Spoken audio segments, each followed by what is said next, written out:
Arlington, Virginia, November 1968. There is a particular quality to November rain at Arlington National Cemetery that is different from rain anywhere else. It is not heavier. It is not colder necessarily, though it is cold. It is the rain of a place that has absorbed a specific kind of weight for over 100 years, the weight of what is being marked and what is being left. And the rain falls through that weight and arrives at the ground already carrying something. The cemetery is 350 acres of it.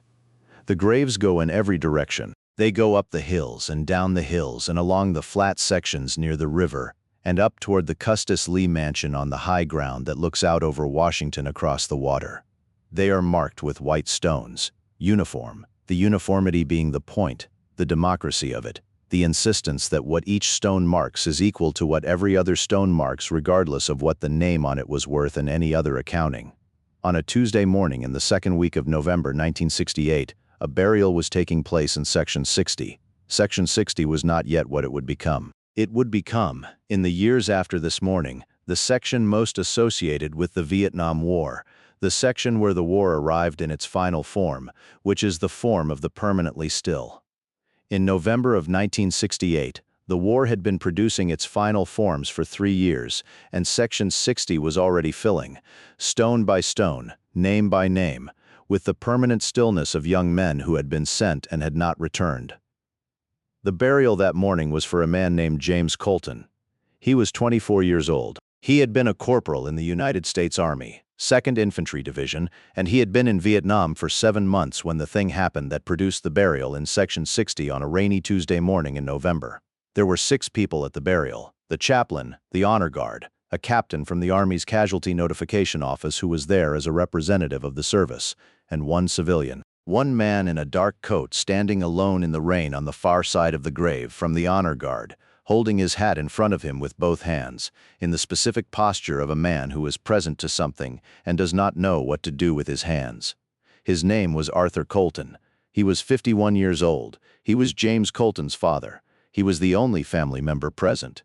He was, so far as anyone at that burial could determine, the only person in James Colton's life who had come to mark his passing from the world. John Wayne was at Arlington that morning for a different burial. This is important to establish because the story gets told sometimes as though he had come specifically to Section 60, as though he had known about James Colton and made the decision to go. He had not known. He had come for a different service, a service for a man he had known, a veteran of a different war in a different section, and that service was over, and he was walking back toward the entrance along one of the cemetery's main paths when the path took him past Section 60. He heard the chaplain's voice. He slowed. He looked toward the sound. He saw the 6 people, the honor guard, the chaplain, the captain, the flag folded on the casket, and the single civilian. He stood at the path for a moment. He looked at the man in the dark coat, standing alone in the rain with his hat in his hands. He stepped off the path. He did not approach the burial immediately. He stopped at a distance that was respectful of the service in progress, and stood there, in the rain, with his own hat in his hands, and waited while the chaplain finished. The chaplain finished.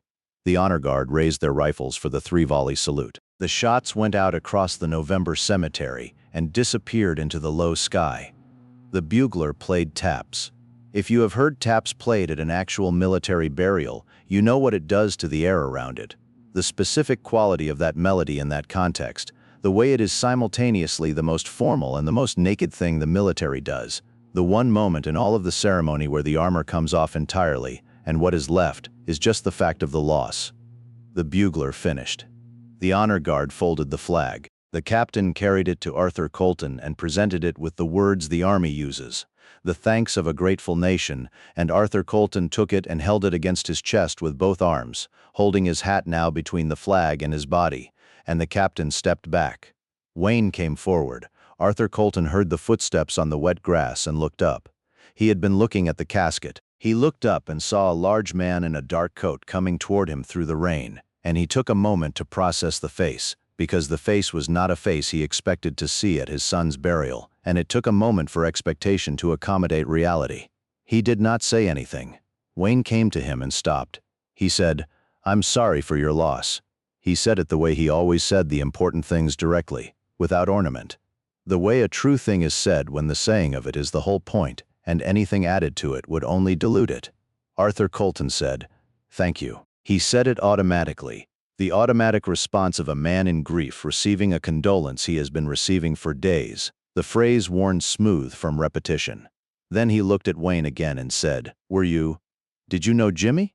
Wayne said, "No, sir. I was here for another service. I heard yours." Arthur Colton looked at the casket. He said, "You didn't have to stop." Wayne said, "I know." He stood there in the rain. He did not fill the silence with anything. Arthur Colton looked at the flag against his chest. He said, "He was my only one. His mother passed in '61. It's been just the two of us," he said, "was just the two of us." He said it without the correction being pointed at anything. Just the grammar of loss, adjusting the tense in real time. Wayne said, "How old was he?" Arthur said, 24. He said, "He enlisted. I didn't push him. He made up his own mind." He said, "I want you to know that. He made up his own mind." Wayne said, "That matters." Arthur said, "I keep thinking about whether it should." He said, "If he had made a different choice, if I had said something different, whether he would be." He stopped. Wayne said, "You can't think about it that way." Arthur said, "I know." Wayne said, "It doesn't stop you thinking about it that way." Arthur said, "No." They stood at the grave. The rain came down the way November rain comes down at Arlington, steady and without urgency, as though it has all the time in the world. They walked together to the main path, not because they had decided to walk together, because the path was in the same direction for both of them, and the walking was something to do with the standing still. Wayne fell into step beside Arthur Colton.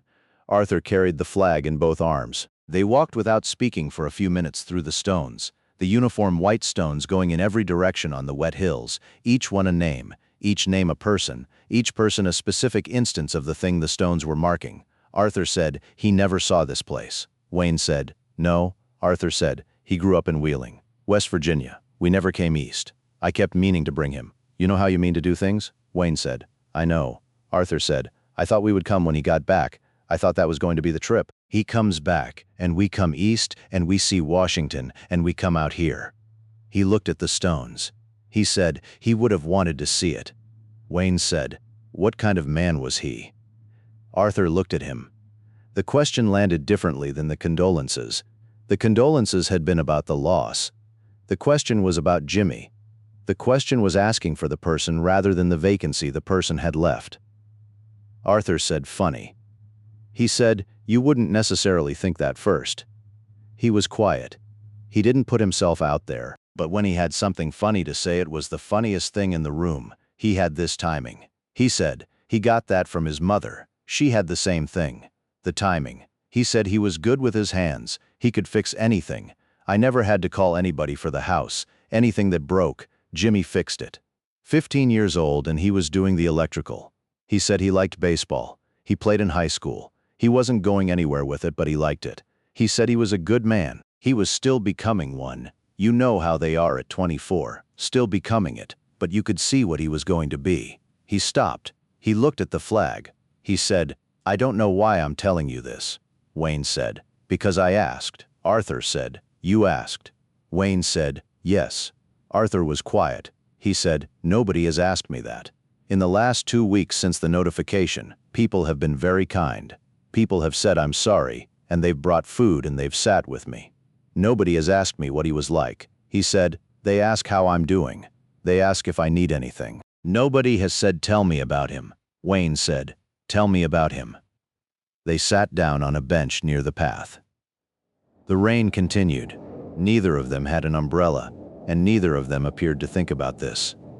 Arthur talked for 45 minutes. He talked about James Colton the way a father talks about a son when someone has given him permission to, which is completely without organizing it into the highlights that a brief condolence conversation requires, without editing for the listener, with the full texture of a specific person who had existed in the world and done specific things and had specific qualities that were funny and frustrating and remarkable and ordinary in the way that real people are always some mixture of those things.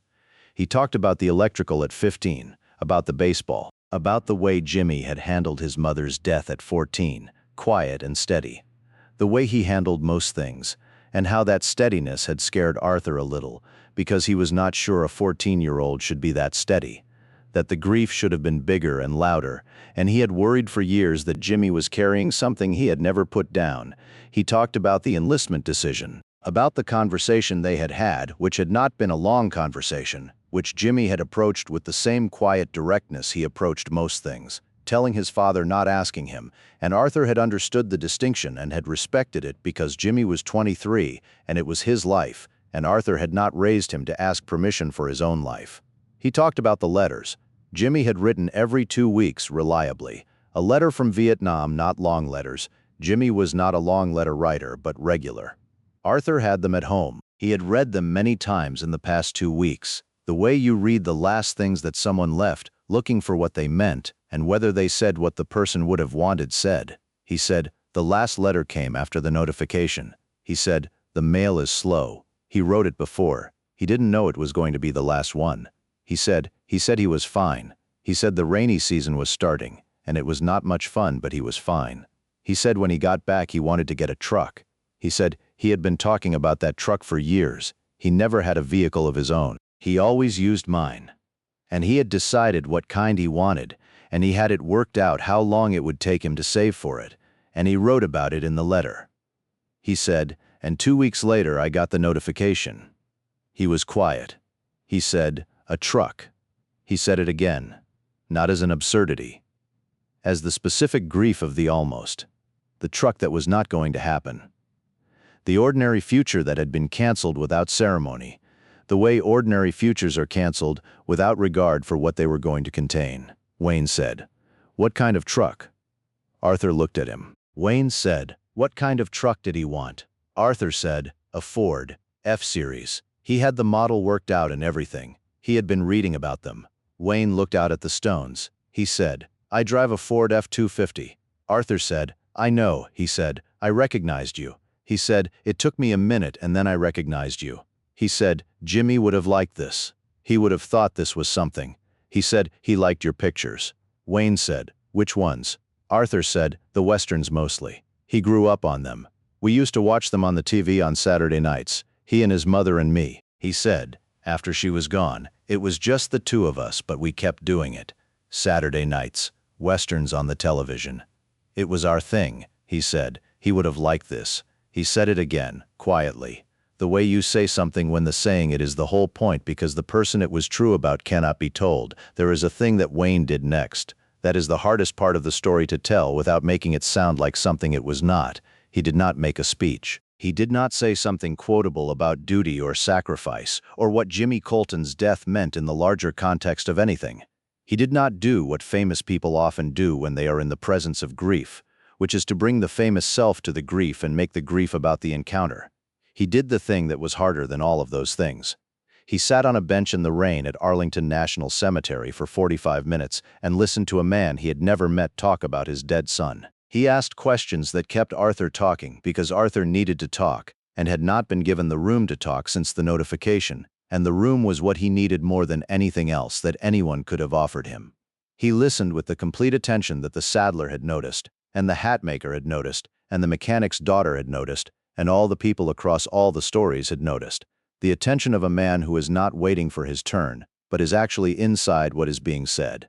He did not try to fix it. He did not try to reframe it. He did not try to produce in Arthur Colton an emotion more manageable than the one Arthur Colton was having. He sat in the rain and he listened, and he asked what kind of truck, and he let the question be the small, human, specific thing it was, the acknowledgement that Jimmy Colton had wanted a Ford F-Series and had it worked out and had not gotten it, and that this was as real and as worth acknowledging as everything else. When Arthur was done, or as done as a man in his condition can be at the end of a conversation, they stood up. The rain had diminished to the particular fine mist that comes after rain in November. The air still wet, but the weather no longer making a point of it.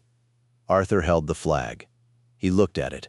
He said, I didn't think I would be the only one.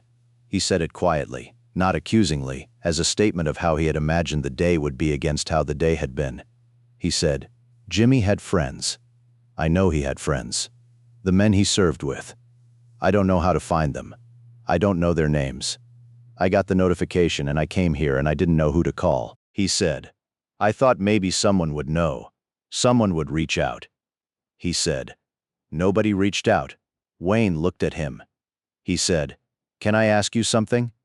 Arthur said, "Yes." Wayne said, "Do you have the letters?" Arthur said, "Yes." Wayne said, "The return addresses. The ones from Vietnam. Would there be unit information on them?" Arthur thought about it. He said, "There might be. I don't know. I haven't looked at them that way." Wayne said, "When you go home, look at the envelopes, the unit designation. The Army can help you find the men he served with. You write to the unit and you tell them who you are and they will find the men."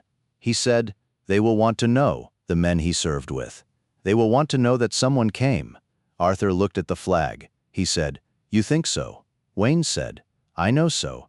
I have known a lot of men who served. The ones who made it back, the thing they carry hardest is the men who didn't.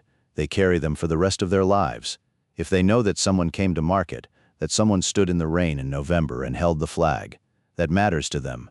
He said, "Find them. Tell them you came." Arthur Colton looked at the cemetery, the stones going up the hill in their rows, the wet white stone in the mist. He said, "All right." He put his hat back on his head. He put his hand out. Wayne shook it. Arthur said, "Thank you for stopping." Wayne said, "Thank you for telling me about him." Arthur said, "He would have liked this." Wayne said, "I know." He said, "I think I would have liked him." Arthur looked at him. He said, "You would have." He said, "He had the timing." Arthur Colton went back to Wheeling.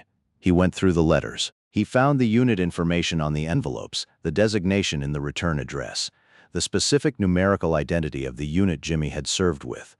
He wrote a letter to the unit chaplain at the base through which the unit's mail had been processed. He wrote it explaining who he was and asking if there was any way to reach the men who had served with his son. He received a response 6 weeks later. The response was from a man named Dennis Kraft, a sergeant who had been in Jimmy's squad, who had been stateside since August with wounds that had ended his deployment, and who had been since August carrying the specific weight that Wayne had described, the weight of the men who had not made it back. Kraft had not known how to reach Arthur Colton. He had not known Jimmy's father's address. He had written a letter to Jimmy's home address in Wheeling, and the letter had come back because he had the address slightly wrong, and he had not known how to correct it, and he had been living with the inability to correct it since August. He drove to Wheeling in February. He and Arthur Colton sat at the kitchen table, and Kraft told Arthur things about Jimmy that the letters had not contained. The things you do not put in letters home because the home is the place you are protecting from those things. The things that Kraft had been holding and that Arthur had been wanting to know. He told Arthur that Jimmy had been a good soldier. Not as a formality, specifically. He told Arthur what good had meant in the context of what they had been doing, and where they had been doing it, and the specificity made it real in the way that the general statement could not make it real. He told Arthur about Jimmy's timing. He said he could make anybody laugh. In the worst moments, not to avoid it, not to pretend it wasn't bad, but he had this way of finding the thing that was also somehow funny. I can't explain it, and he'd say it, and suddenly you could breathe. He said, "I have thought about that a lot since August." Arthur said, "His mother had the same thing." Kraft said, "You must miss her too." Arthur said, "Every day. More now." They sat at the kitchen table in Wheeling, West Virginia in February, the two of them, and the kitchen was full of Jimmy Colton in the way that kitchens are full of people who are gone, in the habits and the objects and the specific quality of a room that a person has moved through for 24 years. Kraft stayed for dinner. He came back the following Thanksgiving. He came back the Thanksgiving after that. He kept coming back the way people keep coming back when the returning is a form of honoring. When the table is where the honoring happens. When the person being honored cannot be at the table but is present in the fact of the gathering. Arthur Colton lived until 1987. He was 70 years old. He lived in Wheeling for the rest of his life. He was not a man who moved. He had been in Wheeling since before Jimmy was born, and he stayed in the house where Jimmy had grown up, which some people thought was sad, and which Arthur did not consider sad because the house was not a monument to loss, but a place where a life had been lived and he was still living his. He became, in the years after 1968, a man who showed up to things. This is the quiet way that the story continued, not dramatically, not in a way that made news, but in the specific form of a man who had been alone at a burial in the rain and had been found there, and had understood from the finding what the not being alone had meant, and who made it his practice to be the person who showed up. He went to the funerals of veterans in Wheeling when he heard about them. Not the funerals of men he knew. The funerals of men who might be alone. He was not always needed. Sometimes the funerals were full, the families large and present, the community there in force, and Arthur stood in the back and was one more person in a room of people, and that was fine. But sometimes he was needed. Sometimes he was the man who came and stood in the rain. He did not explain himself to the families he went to, not usually. He stood and paid his respects, and if someone asked, he said he had known a veteran too, and he understood what it was to have someone come. He stood in the rain for 19 years. Dennis Kraft told the story at Arthur Colton's funeral in 1987. He told the part about the cemetery and the single civilian and the rain and the man who had stepped off the path. He told the part about the letters and the unit designation and the February drive to Wheeling. He told the part about the Thanksgivings. He did not tell it as a John Wayne story. He told it as an Arthur Colton story, which it was, which it had been from the moment Arthur had started talking on the bench. He said, "Arthur told me once that a man stopped at the burial." He didn't say it was John Wayne for a long time. He finally said it years later, and I asked him why he hadn't said it at first, and he said because it didn't seem like the point. He said he was right. It wasn't the point. He said the point was that somebody stopped. He said the point was that someone asked what Jimmy was like. He said, "I have been asked many times over the years what my time in Vietnam was like, and I have answered in many different ways. The best answer is this: Jimmy Colton had the timing. He could make you laugh in the worst moments without pretending it wasn't bad." He said, "Arthur kept those Saturdays. After we started coming to Wheeling, we watched the Westerns," he said. "Every time a John Wayne picture came on the television, Arthur would get a specific expression." He said, "Not nostalgia. Something more than that." He said he would get the expression of a man who had been sitting alone on a bench in the rain and had looked up and seen someone coming toward him. He said, "That expression, every time." He said, "I asked him about it once and he said, 'That man asked me what Jimmy was like.'" He said, "I think about that a lot." He said, "In all of it, all of those years, the thing that stayed with him the most was being asked that question." He said, "What was he like?" He said, 3 words. He said, the right 3 words. He said, "Remember that." Section 60 at Arlington is what it became. The stones are there. The names are there. The rain falls through the weight of what they mark and arrives at the ground still carrying something. James Colton is there, in his row, in his section, with the uniform white stone that marks him as equal to every other stone in every other section across 350 acres. The stone says his name. The stone says his rank. The stone says his dates. It does not say he had the timing. It does not say he wanted a Ford F-Series and had it worked out. It does not say his mother had the same gift and he got it from her. It does not say his father stood in the rain for 19 more years for other men's sons because a stranger had once stood in the rain for his. The stone says what stones say. The rest lives in the places where it was kept. In the letters in Wheeling. In the Thanksgivings. In the expression on a man's face when a Western came on the television. In a bench in the rain in November 1968. 2 men, one of them famous, one of them holding a flag, 3 words between them that were the right 3 words at the right moment on the right bench. What was he like? He was funny. He had the timing. He was his mother's son. He was going to get a truck. If this one found you, pass it on. Share it with someone who has sat alone in the rain. Share it with someone who knows the right 3 words. Go find the person who needs to be asked. Ask them. Subscribe if you haven't yet. More stories coming.